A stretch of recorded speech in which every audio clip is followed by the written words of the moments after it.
All right, welcome back to the Contrarians. Pardon me. Today we have another Patreon suggested topic. This is our favorite post-punk bands. Check out the links in the description if you'd like to check out the Patreon situation or order some of these great t-shirts. It's a great community and we'd love to see and have you participate in the chats. So if you were like me, you didn't even really know that post-punk was a genre, although if you're watching this video, I guess you probably do. Before joining the Contrarians, I knew about punk and I knew about new wave, but I'd never heard of post-punk. And in fact, after asking people what it was, I had to read a book just to find out what it was.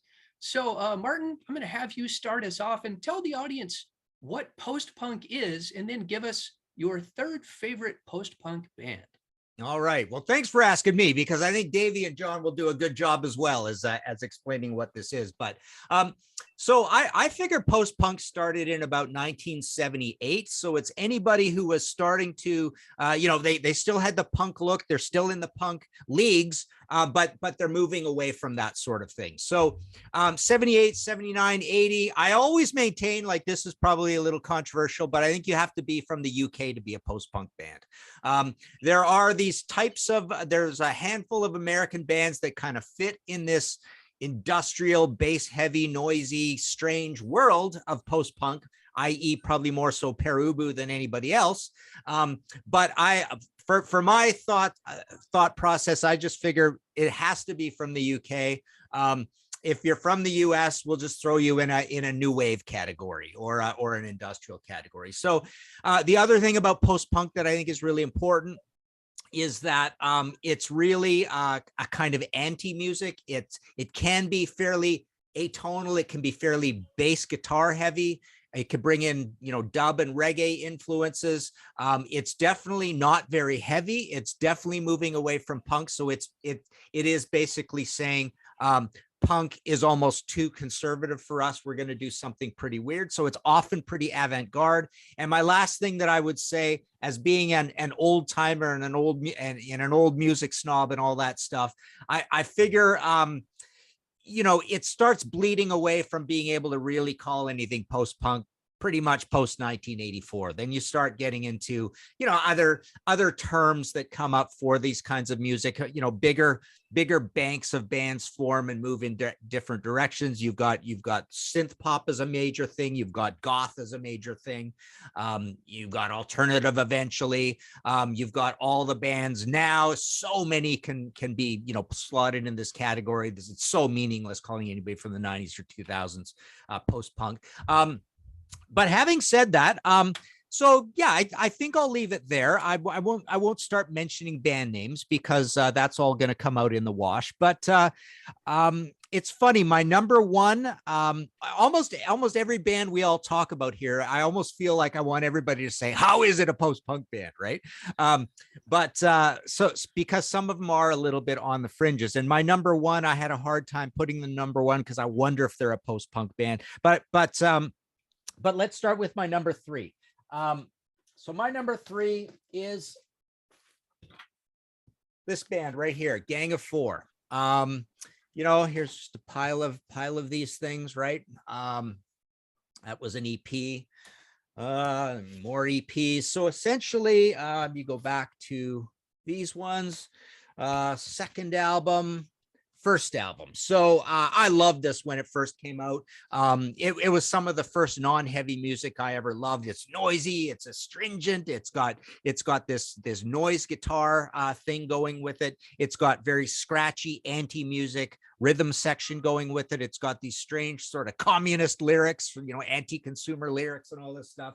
But it really stands alone, and it really definitely this is a post-punk band. As a little research for this episode, I looked at a bunch of lists on the internet and realized, certain bands don't show up a lot on these lists. Certain ones show up a lot. And Gang of Four, interestingly, the first album shows up super high, but then people seem to say, all right, we've dispensed with Gang of Four. We don't have to put them on these lists anymore. So it's kind of funny. So that's my first one.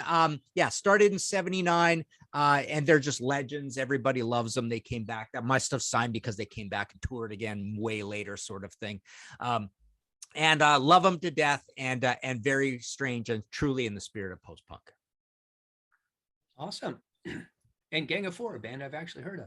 All right, Davy is our only British representative on the panel today. Tell us what you think about post-punk as a genre, quickly, and then your number 3 pick.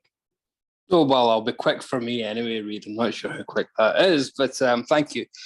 I think post-punk, Martin put it very well, but post-punk is distinctly British. And there's a reason for that, I think, because American punk was always more musical than English punk, British punk, and I say English punk because punk was actually much bigger in England than it was anywhere else in the UK, bar maybe Northern Ireland, with the Undertones and the like.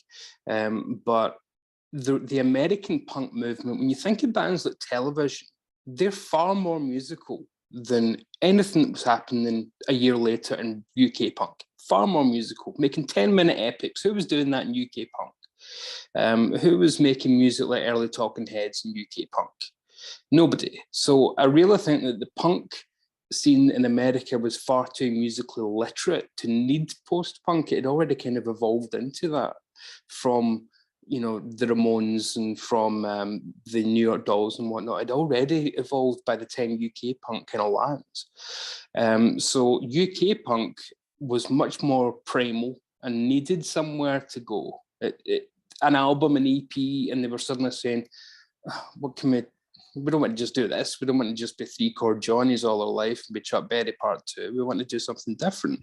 As we saw, I think the best illustration is probably the Clash's London Calling, where they said, done that, what do we want to do next? That's probably the best example of a mainstream act going, you know, we need to show what else we can do, and then just doing everything at once. But I'm being incredibly parochial here, because not only did I pick 3 British bands, not only did I pick 3 Scottish bands, I picked 3 Glasgow bands. And yeah, I found, and I listened to them, again, I listened to all my other picks, and I thought, I think it's still the right answer for me. I really do. I think these are all seminal, because we had a massive scene here of post-punk. Postcard Records was an absolutely iconic label in the UK, gave birth to Rough Trade and 4AD and the like. So I think these are my answers, to be honest. And Martin said that you can kind of draw the line at 1984. This debut album came out in 1985, but it's a band that had been going since 1981 trying to get signed, so I think we can sneak them just in there. And it's the Jesus and Mary Chain with Psycho Candy. And I think that it's a great illustration of what post-punk can be, because yeah, you can hear the punk in here. You can absolutely hear the attitude and sneer. But what you also get is this beauty and majesty. I mean, they're a band built on feedback and distortion with beautiful stuff laid on top. So the first track of the first album, the debut here, is Just Like Honey, by far their most famous song. Gorgeous song. But then the next track is The Living Dead, which is heavy and ferocious and not what people think if they only know I'll be a plastic toy. So it really in one album encapsulates what these post-punk bands could do. You get this massive wall of sounds, literally Phil Spector wall of sound, because this whole album starts with the dum, dum, dum, dum, you know, the Be My Baby riff. So it encapsulates everything that post-punk can be. And then this itself sprawls into a million different places, because this is one of the most influential shoegaze albums. And then that turns into a whole thing of its own. That kind of downbeat, singing under your breath, and you know, literally gazing at your shoes, kind of musical movement. So yeah, that kind of illustrates. So Jesus and Mary Chain, Glasgow's own, and a bit like Nirvana, funnily enough, the drummer would go on to be the most successful member, ultimately, because Bobby Gillespie would go on to be the front man of Primal Scream, who became a much bigger band than the Jesus and Mary Chain ever were. But they've never done anything as good as Psycho Candy for me. So Jesus and Mary Chain at number 3. Nice. Awesome. Very cool. All right. John, you're going to go next, and you're muted, sir. There we go. All right, thanks so much. Now I'm going to go in a different direction here. I believe that you didn't have to come from England or Europe to be a post-punk band. Two of the bands I picked are from the United States. And they originally started out as post-punk, and then they went all over the place. But it's just, I mean, Martin and Davy's. Sorry, I missed that. Who is that band? He hasn't given it yet, Martin. Oh, I thought you said a band name. Okay. Oh, no. Yeah. I didn't mention them yet, but Okay.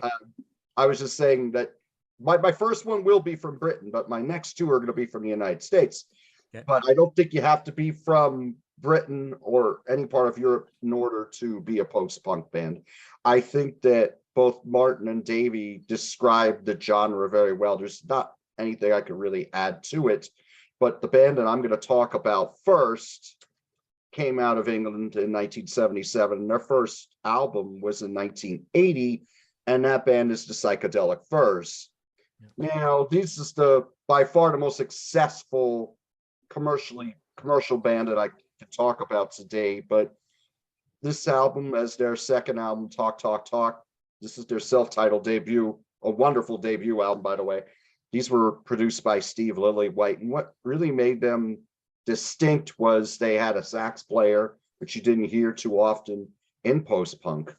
You had Richard Butler on vocals. He sounded more like a modern David Bowie at that time.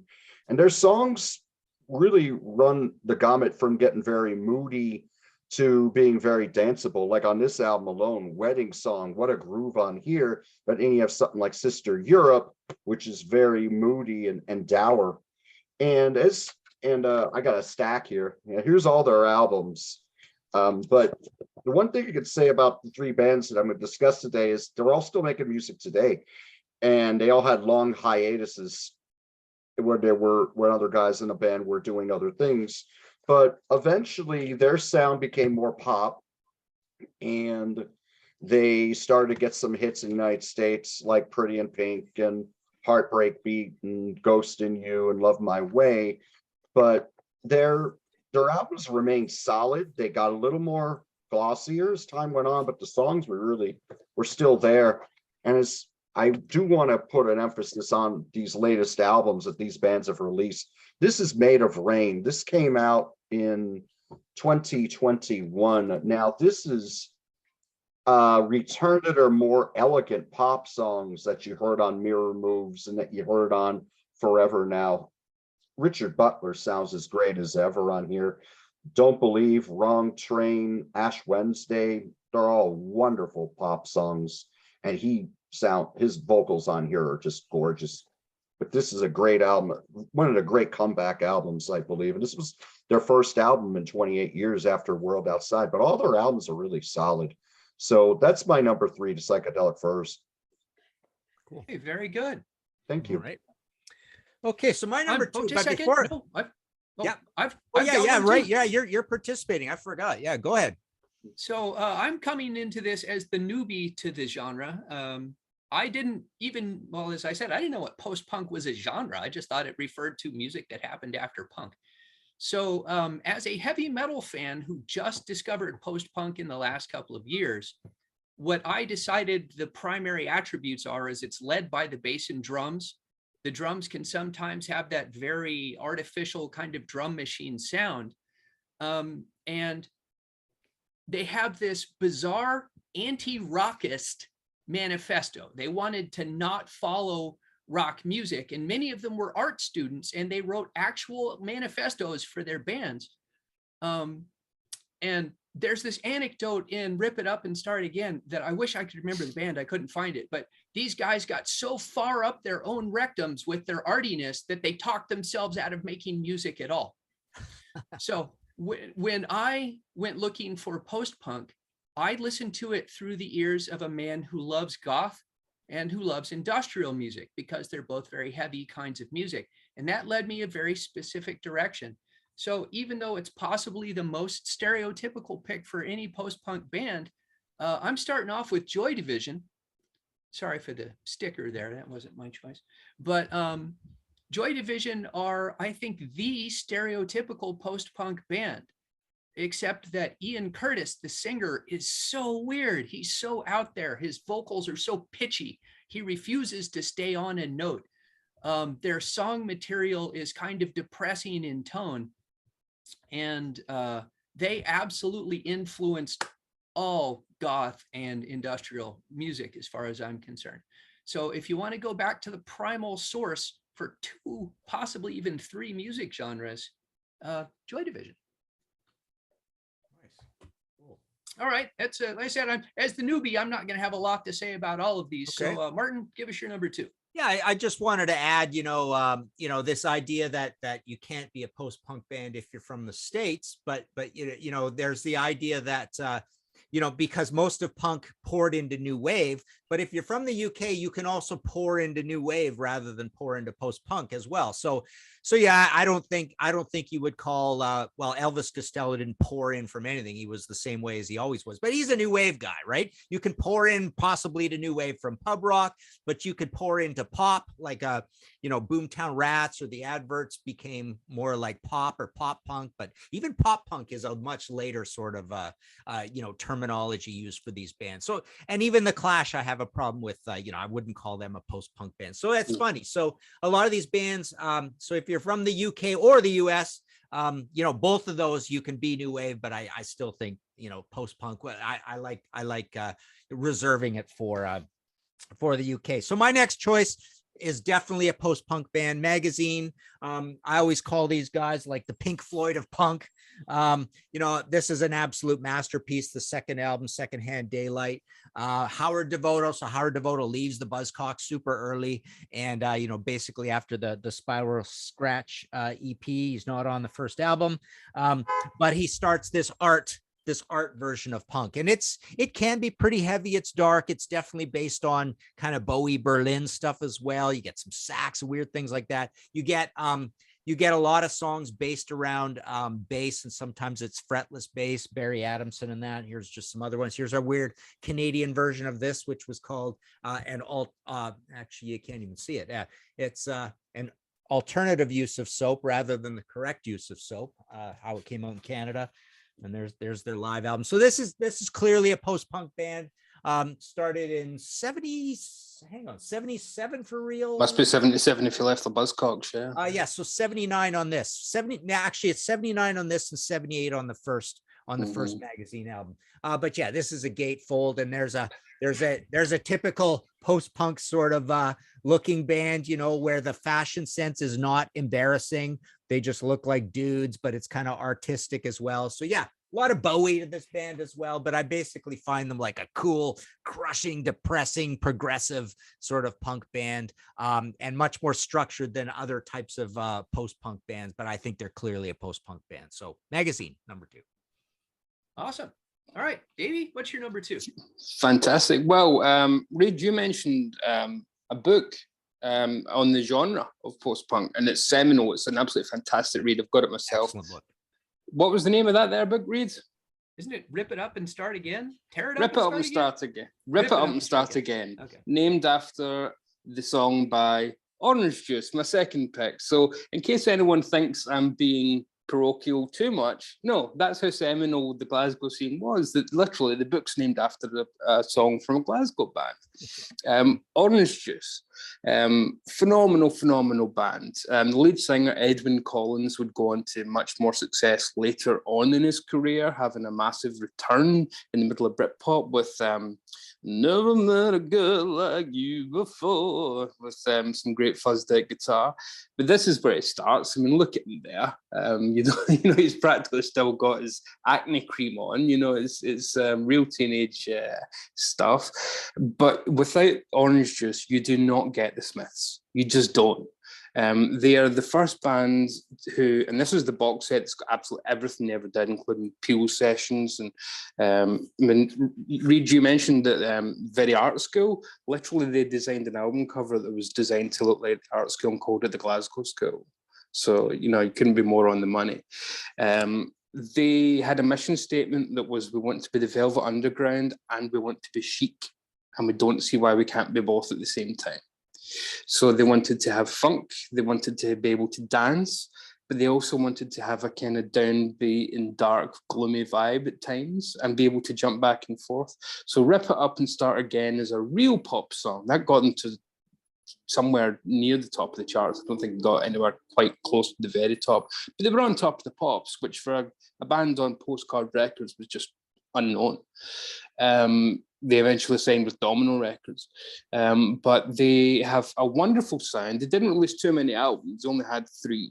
But tracks like Rip It Up and Falling and Laughing is one of the definitive post-punk singles for me. And, you know, they had these album covers that weren't punky at all. So you can see the kind of difference that, you wouldn't get these as punk records, and eventually, and this is also kind of symptomatic of post-punk, they would kind of drift into being very frontman led, and then they turn into an almost plastic soul band, just like the Paul Weller would go from punk to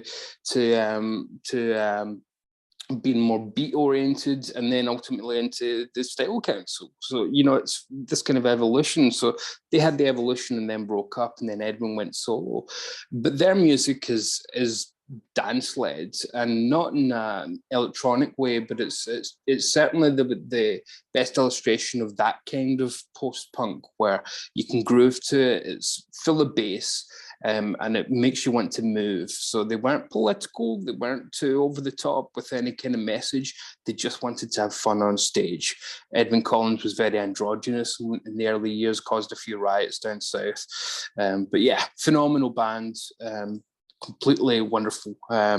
This is Orange Juice and their complete output. So yeah, Orange Juice. There you go, from Coles to Newcastle. Nice. Very good. You could probably do a whole thesis just on post-punk fashions, but I am eager to hear John's first heretical choice. John, what have you got for American post-punk? All right. Not a band you normally hear, but they have a pretty deep catalog. And the band I'm going to talk about is the Meat Puppets from Phoenix, Arizona, United States.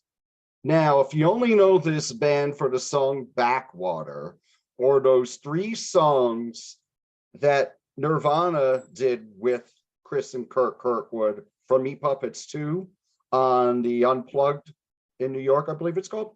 If you only know them for them, you're missing out, because this was a very eclectic band. They can switch genres on a dime, and they have a very strong catalog. Now, they started out with the self-titled debut, which was hardcore. And like a few bands from this era that were post-punk and from the United States, they found their sound later. And to me, if there's a quantum leap forward, more than Meat Puppets 1 to Meat Puppets 2, I've never heard it, because this is where they invented cowpunk, or one of the bands that would be credited for inventing cowpunk. Now, cowpunk is the combination of country music meeting punk, and here they struck lightning. This is why Kurt Cobain chose to cover 3 songs from this album. The songs are very good. Chris and Kurt Kirkwood were the bass player and the guitar player, and Kurt was the singer, and he got sounds out of his guitar that nobody else did.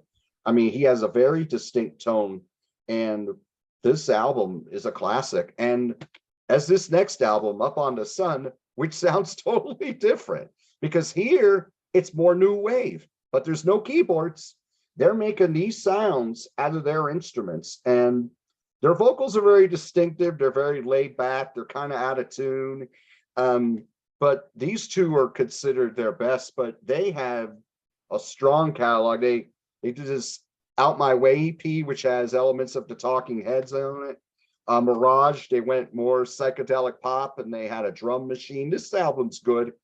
And Huevos, here they went more blues rock, a la ZZ Top, but they went to London Records in the early 90s, and this is when you started seeing them on the Buzzbin or 120 Minutes on MTV here in the States. This is Forbidden Places. This is a song on it called Sam. And that's one of the most crazy vocals you'll ever hear, because Kurt sings this so fast that you're wondering how and I've seen them do it live, and it's pretty insane. But that's an excellent album. And this is Too High to Die. This is the one that gave us Backwater, and it gave them their only gold album. But this album is a musical melting pot because they took everything they learned from all the previous albums and they did it on one album and they made a classic. Now, the London albums are a little harder to find because they went out of business and they didn't re-release these albums, but they had a hiatus and then they came back and they made a bunch of strong albums after that. Maybe not classics, but Golden Lies was very good. Sung Together from 2009. I thought this was a true return to form. A lot of great songs on this album. And as I said on my first choice, this band is still together. This is 2019, their latest album from 2019 called Dusty Notes. And this is very good and very much in that cowpunk vein, but it's kind of more like laid back country music, but it's very good. But strong catalog, great songs. I think they deserve a lot more love than they get. It's the Meat Puppets. Thanks. Very good. All right. Swinging for the fences on the American side. All right. So my picks are possibly, as I said, going to be the most stereotypical picks you can imagine. Moving one step further along the goth ladder from Joy Division, you go to Susie and the Banshees. So to me, Susie and the Banshees is very much in that same musical lane as Joy Division, but they add a better singer. I mean, Ian Curtis is was distinctive, but I don't think anybody would classify him as a good singer. Whereas Susie Sue is a good singer. Now, she can also do that kind of spacey, drugged out post-punk vocalist, but she also just sings very prettily. And they bring melody to their songs that Joy Division just didn't have. But they've got a very diverse catalog, and I haven't listened to all of it. Again, I just jumped on this bandwagon a little while ago, but I hear a lot more melodic elements. These are things that would then carry forward into my next band. But my second's going to be Susie and the Banshees. Cool. All right, Martin, tell us what your favorite is. Okay, so my number one choice is here because I thought, how post-punk are they? And for that reason, I had to kick out the Jam and the Stranglers because I think the Stranglers is more post-punk than my number one choice. The Stranglers is more post-punk than the Jam. I think all three of these bands, you can make an argument for being post-punk. But I only wanted one, questionable band in my top list. So my number one band is Whitesnake. No, just kidding. XTC. XTC is my number one choice. They are my go-to. And I would say that if you could definitely call XTC a post-punk band at the beginning, right? At the beginning with the likes of Go-To and White Music, and here's my Black Sea in the bag, right? And as I was saying, I did a little research just to see what do people think of XTC as a post-punk band. And this is the only album really that was showing up on any of the top 100 lists of post-punk bands. But you could tell people were conflicted because it's the only XTC album. Usually you'd see one XTC album on the list, right? So people are just saying, okay, we'll allow you in, but we're not going to go crazy on our XTC here. So yeah, in the beginning, they were herky-jerky and bassy and rhythmic and all those things, and herky-jerky vocals, and something we haven't said about post-punk guitar is it's usually in a little bit of a rhythmic chicken scratch roll, texture roll. So normally this is not a genre where the guitar riff is central to what's going on. But yeah, XTC, we all know them, we all love them. Beatlesque, progressive, musicologist-y. But as time moves on, time does move on. So as I said, I think the calling anything post-punk a little later falls away. But also XTC just gets more prosaic and elegiac and all that kind of stuff, right? A lot of acoustic guitar. You think of this album here, double album, textured version there, but there's a lot of there's a lot of playing with acoustic structures and drums, and then the singing is really light. And later on, they just get even more Beach Boys-esque and Beatle-esque and musicologist-y. So they kind of move away, but in the beginning, they are pretty post-punk. So I'm going to allow it. So they're my number one choice. All right. Well, you won't get any argument from me. We'll see what the comments say. If you don't think XTC is a post-punk band, put it all in caps down in the comments. All right, Davey, what's your number one? Yeah, I mean, I think that XTC debut has to be up there. It's a bit like Squeezed for me, where their first album can definitely be called post-punk, but then nothing after can be considered post-punk. It's almost like here's our statement, but we've done that now, so let's see what else we can do. And this band that I'm about to talk about never had the chance to do that. Intentionally, because they decided to call it a day, being scunnered, as we say over here, by the music business. And it is a one and done band who are influential to this day, cited by many as a band who followed them, notably the wedding present, Franz Ferdinand. And that is I could say the debut, but it is the one and only, The Only Fun in Town by Joseph K., which I think is a desert island album. One that if people don't know, they really should. Martin mentioned the idea of chicken scratch guitar. They intentionally wanted to get away from that. So they said, why don't we incorporate some more Birds-like guitar, some Big Star-like guitar? And they added the jangle in. And then that would become jangle pop. So this is 1980, but it sounds like we're talking stuff from 1983, 84, because the bands that they would influence were still at school, or were scrounging for record deals, and their influence would be felt much more than their actual music itself. So the bands that they would go on to inspire were listening, but not so much people to them at the time. They never had anything approaching a hit record. They fell out of favour quickly, even amongst the music scene at home, because they recorded a full album, a brilliant record called Sorry for Laughing. And everybody said, this is it. It's going to make you big. It's going to make you... This is it. It's like your live shows, but it's nice and clean. There's nothing that could offend anybody. And the band said, yeah, we're going to ditch that then. We're going to completely start again. If we're not offending anybody, we're not doing our job right. So they completely ditched it, re-recorded the whole thing without a producer, and said, no, we're going to try and make this dirty. So on this version, it's a 2-disc version. You get the original album, and it's only 29 minutes, so it's all on one disc, and you get the re-recorded version. So you get to hear the dirty version and the produced version, the, if you like, lily-whited up version. I always think of Steve Lillywhite as the post-punk producer. So you get to hear both versions for comparison. And it's amazing how that original album in 1980, if they'd have went with that original album, how ahead of the game it actually was, in terms of nobody else was doing this until 3-4 years later, and then usually crediting it to Johnny Marr and things like that. Players like Johnny, when it's all here. But they almost sabotaged themselves by saying, no, we want it to sound like our live shows. We want to be down and dirty. And then the beauty will be even more majestic when we get to the parts that are beautiful and soar. Because these are magnificent pop songs, these are magnificent rock songs, but they're all done with the punkiest, snarly attitudes. There's little bits of Joy Division in here, there's little bits of Bauhaus, but overall, there's nothing quite like Joseph K. And they're such a literate band, they're named after a Kafka character, for goodness sake. So yeah, Joseph K., their one and only album, so I can't recommend this enough. This is desert island material.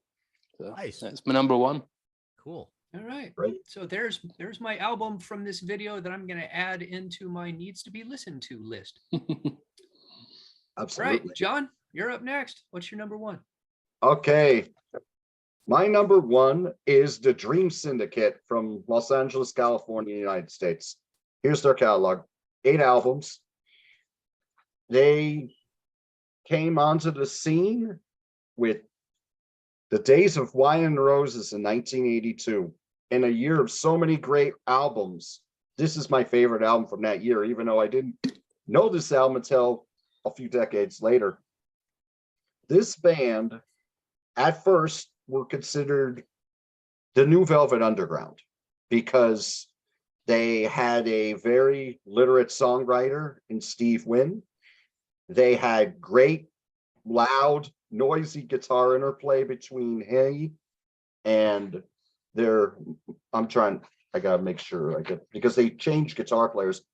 Carl Percoda was their original lead guitar player, and now Jason Victor's their guitar player, and they still continue that interplay. And they have a punk sound here, but the guitars are very noisy and the songs are longer and they're very tuneful, very melodic.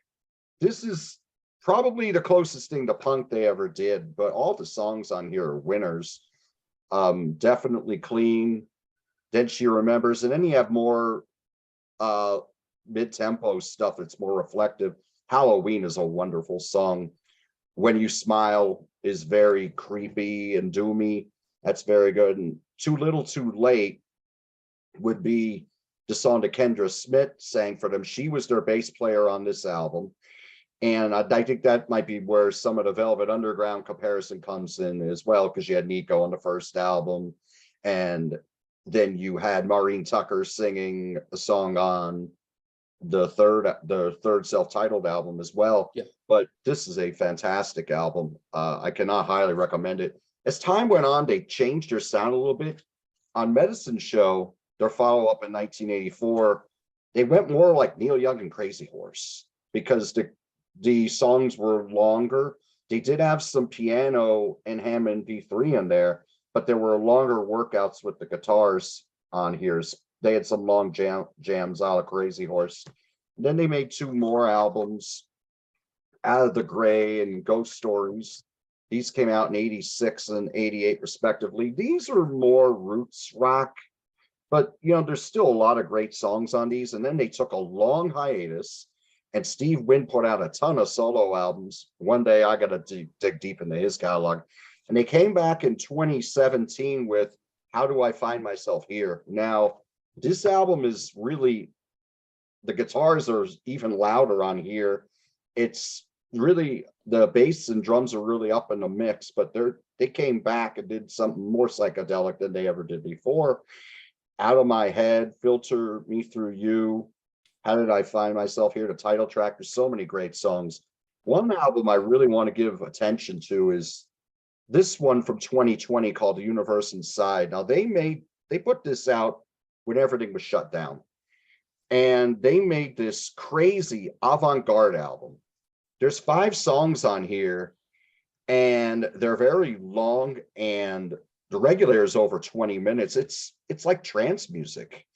The last song, the slowest rendition, to me is like art, because it's not a time you want to, go back to. But when I listen to this song, I think about how things were bleak back at that time during the first half of 2020, when we didn't know what was going to happen.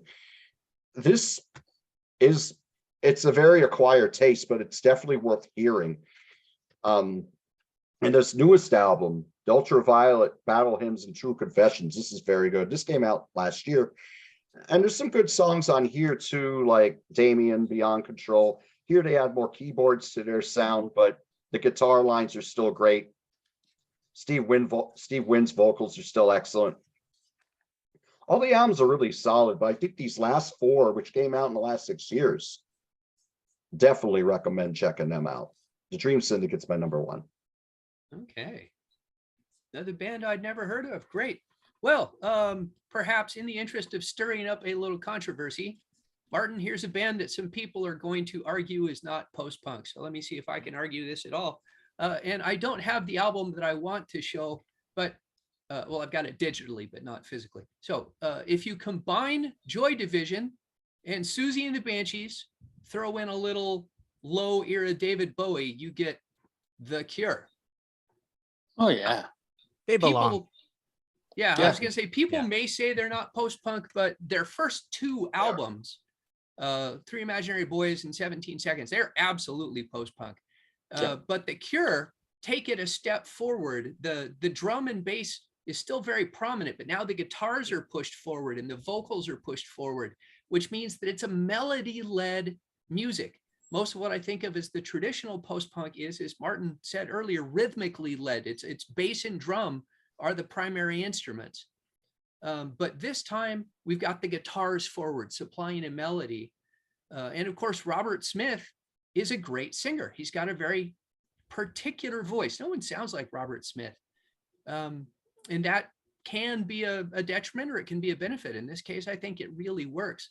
And most importantly, The Cure didn't just stop there. One of the things with post-punk is it had that DIY attitude that people always say punk is DIY. Well, post-punk was way more DIY than punk was.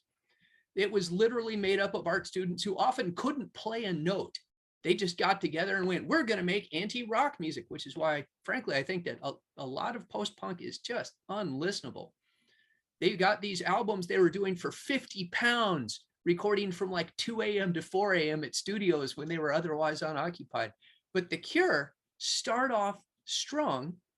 17 Seconds, or excuse me, Three Imaginary Boys to me is a little bit stereotypically in the Susie and the Banshees vein, but they very quickly leave that set of people behind and become something completely new and wonderful. Whereas, well, I mean, obviously Joy Division didn't get a chance to go on because of Ian Curtis's untimely death.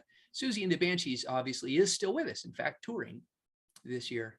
So yeah, The Cure, to me, they're post-punk, at least on those first 2 albums, and then they leave that behind and they go on to be the progenitors of goth and other things for which I don't have the proper subgenre name. Davy's already mentioned 3 subgenres I've never heard of, so that's not really in my wheelhouse.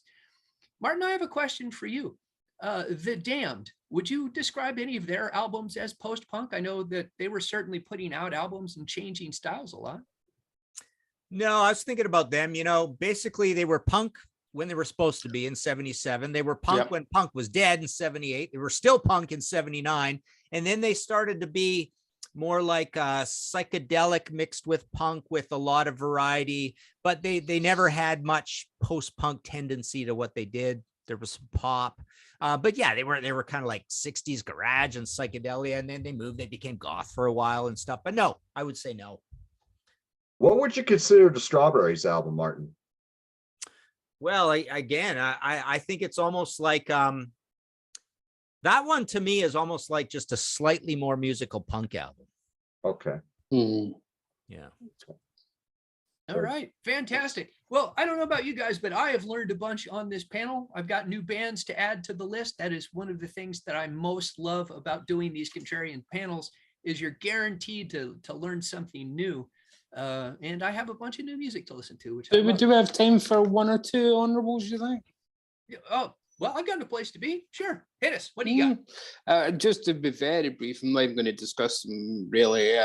I'd start with Echo and the Bunnymen, Crocodiles. Again, another band who I think drift away, just like you said, redrift away into other things, become a lot more poppy when they had the Ocean Rain album, for example, and started having gasp hit singles. But this is 1980 and phenomenal stuff. Martin's mentioned them, but Magazine is just absolutely seminal stuff. Their debut Real Life album, Shot by Both Sides, is such a magnificent single. And to show you how soon this was after Howard left the Buzzcocks, Pete Shelley's got a co-writing credit on it. So it was literally like the next day he started doing material for them. One who hasn't been mentioned, Killing Joke. I think Killing Joke have to be in the discussion. They are, Reed, I think you'd really love the Killing Joke. Their song on here, The Weight, was covered by Metallica for the Garage days. But all over this, I mean, it starts with a big burst of synths, and it makes you realize we're not in Kansas anymore. This is definitely punk attitude all over it, but it's not played punk at all, but it's heavy as hell.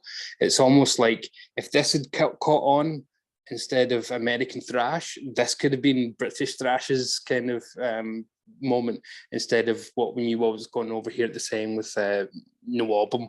And then to cap it off, as you mentioned, Reid, you can't really have this discussion without talking about these two masterpieces from Joy Division.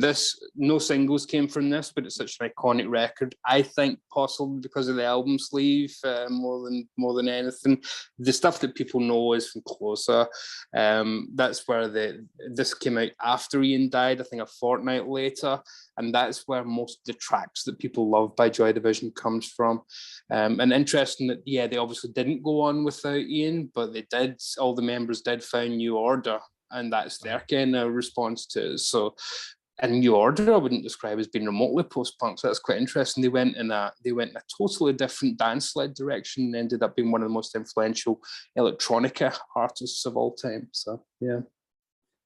I got two questions for you guys. Can you name what our biggest emission has been? That's the first question. And can you name what the most famous band we've left out is? The Police. No. It's not No. Some people might call them post-punk. That's why I'm saying it. Some would call Talking Heads post-punk. Yes.